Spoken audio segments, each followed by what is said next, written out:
আসসালামু আলাইকুম রহমতুল্লাহ। গোলাম আজমের উত্তরসূরিদের চাপে বাংলাদেশের বর্তমান উপদেষ্টা সরকাররা আওয়ামী লীগের গণহত্যার দায়ে সকল কর্মকাণ্ড গণহত্যার বিচার শেষ হওয়ার আগে নিষিদ্ধ করেছে। আওয়ামী লীগ কিন্তু নিষিদ্ধ করে নাই। আওয়ামী লীগের কর্মকাণ্ড অর্থাৎ আওয়ামী লীগের মিছিল, আওয়ামী লীগের সমাবেশ, এগুলো নিষিদ্ধ করেছে। কতদিনের জন্য? সাময়িক কালের জন্য।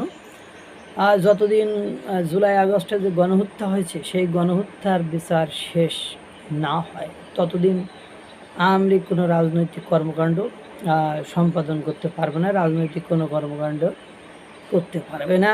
এটা নিষিদ্ধ করেছে। এটা এগুলো 5ই আগস্টের পরে দৃশ্যমান কোনো ঘটনা এরকম ঘটেনি। সামান্য দু এক জায়গায় বা একাধিক জায়গায় একটু সন্ধ্যার পরে ভোরে কিছু মিছিল হয়েছে, বিক্ষোভ মিছিল হয়েছে। এছাড়া এই ধরনের কর্মকাণ্ড বা এই 9 মাসের ইতিহাসে আমরা জানিনি যে অমুক জায়গায় স্টেজ বানিয়ে সেখানে তারা কোনো কর্মসূচি পালন করেছে বা রাজনৈতিক এজেন্ডা বাস্তবায়ন করেছে বা রাজনৈতিক কর্মসূচি পালন করেছে।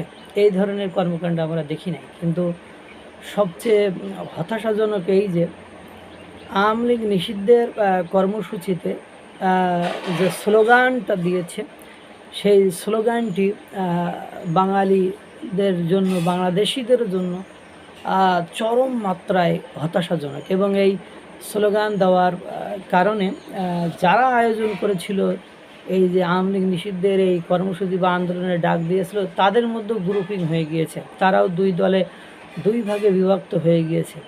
ডায়ালগটা, স্লোগানটা এরকম: গোলাম আজমের বাংলায়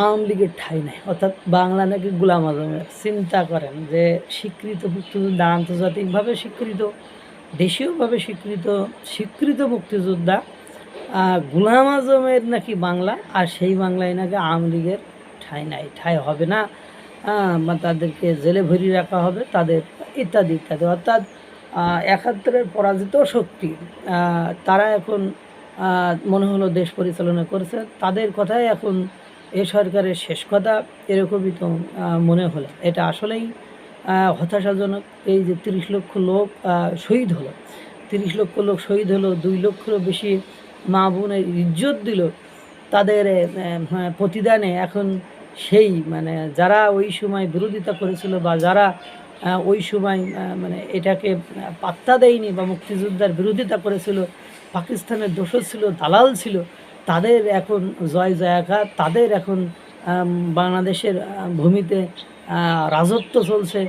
আর যারা ওই সময় পাকিস্তানের বিরুদ্ধে মুক্তিযুদ্ধ করে দেশকে স্বাধীন করেছিল তাদের নাকি এ দেশে আর ঠাঁই হবে না। শুনতেও হাস্যকর লাগে এবং ভাবতেও অবাক লাগে যে আমরা এখন কোন দেশে, কোন যুগে, কোন কালে আছি যে পরাজিত শক্তিরাই এখন দেশ পরিচালনা করেছে। আল্লাহ তাআলা সকলকে ভালো রাখুক, সুস্থ রাখুক। আসসালামু আলাইকুম ওয়া রাহমাতুল্লাহ।